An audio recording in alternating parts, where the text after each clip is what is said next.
day of officer election campaigns took place here in the activity zone. Unfortunately, we were there throughout the day to make sure that we found out what the candidates had to say for themselves. If you want to find out more about the referendum debate, please visit the Students' Union website to find out more. So we're going to start off with straight into questions, but first of all, just give you the opportunity to introduce the candidates. Passing the mic around is going to be a bit tricky, so I'm going to do it for them, whether they like it or not. On your far left-hand side, we have Tom Arnold.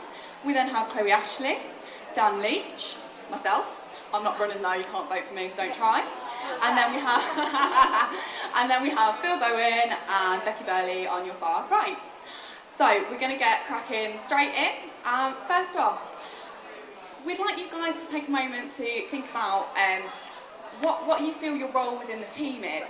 You know, you are the president, obviously, and we'd like you to consider about how you feel that role relates to how you would act in a team. Are you the first among equals? Are you the leader? How would you manage that relationship, and what do you think your role as part of the team is? We're going to start straight off with Danny, because you're next to me and I can pass the mic easily. Well, this is something that I give a lot of thought to. I even went and had a 5-minute meeting with Josh about it and came out an hour and a half later. Essentially, what I gather is, although the president is, as the name suggests, the leader of the union, you need to act very much like as the actual translation of primus inter pares says, first among equals. Yeah, you need to make sure that you chair everything and make sure everyone's doing their jobs, encourage everybody else on the team, but at the same time you need to be making sure that you're working with 30 everyone. seconds isn't a very long time, sadly, if everyone can bear that in mind. If you want to pass the mic along to Chloe, and we'll hear from her next. I think the president's role is an equal role, but at the same time I think it's really important to make sure that somebody acts as a facilitator and delegates jobs appropriately. So I think to an extent you're an equal, but at the same time you do have to have strong leadership, and it's better that it comes from someone and that there's a clear direction. That's not to say that all the roles aren't equal, it's just to say that it's important that things get done, and that's why we have a leadership role. And if you want to pass the mic along, Tom Arnold. Teamwork is very important to get things done, and the President has a great opportunity to work with the other candidates to help them achieve what they want to do. So from that point of view, it's very much a facilitatory role with them.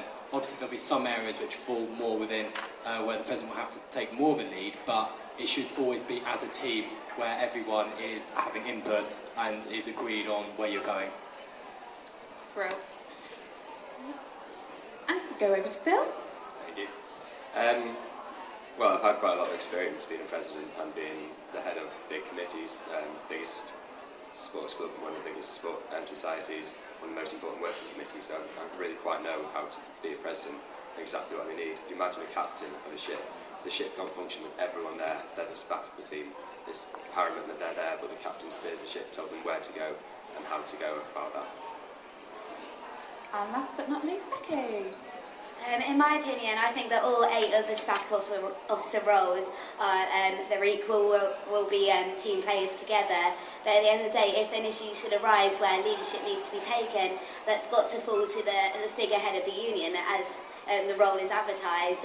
That's the president. If a situation should occur where we need leadership, I believe then it's the president's role to take forward. But at basics, we are all equal in the roles. Loads and loads of equality there. Thank you very much for that, guys. We've also had a bit of a question. Feel free to wave up just for the reference. I'm just going to keep rattling through the questions I've got unless I see people waving that they want to speak. So do give me a sign at some point if you do want to ask a question.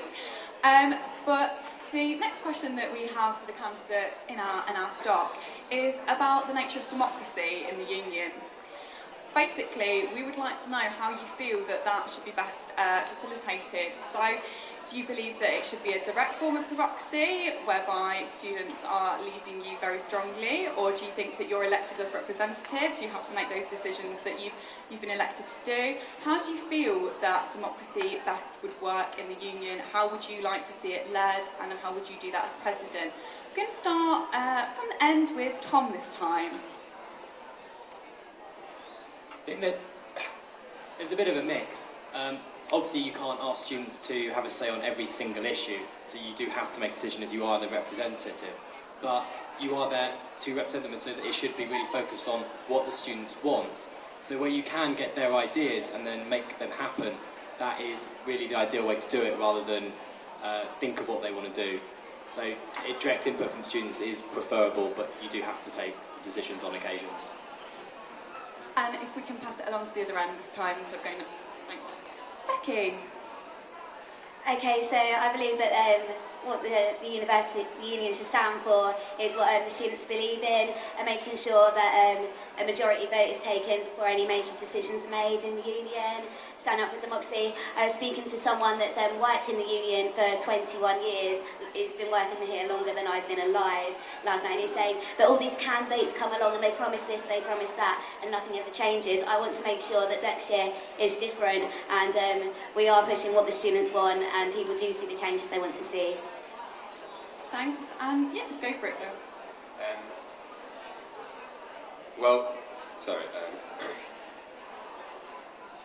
We're student officers. The title tells us that we should represent the students. We need to get their best interests across, but feasibly that's not always possible. So quite often you have to take it on the head and say, this is my decision, but we need to speak to as many students as we can.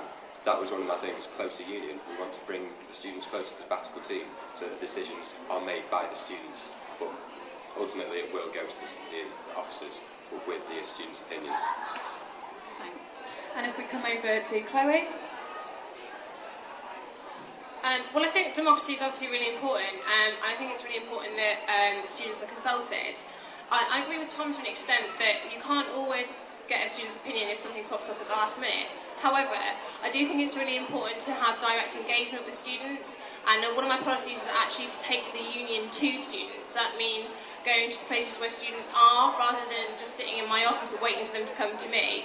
It's about going to students who can't necessarily speak to you, so going to the student nursery so you can speak to the student parents, going to wait outside lecture theatres so that people can speak to you. Thanks, Chloe, and last of all, Dan. Obviously, democracy is a really, really important issue. One of my policies is to extend the democratic process of how major decisions for the union are made by setting up a union parliament. Obviously, there are going to be some decisions that it's going to be hard to get a general view on from the entire student populace, and in that case there are going to be some decisions which need to be made by the officer team and the student executive committee on their own, but generally most of the decisions really should be made by as many people as possible. Thank you all very much.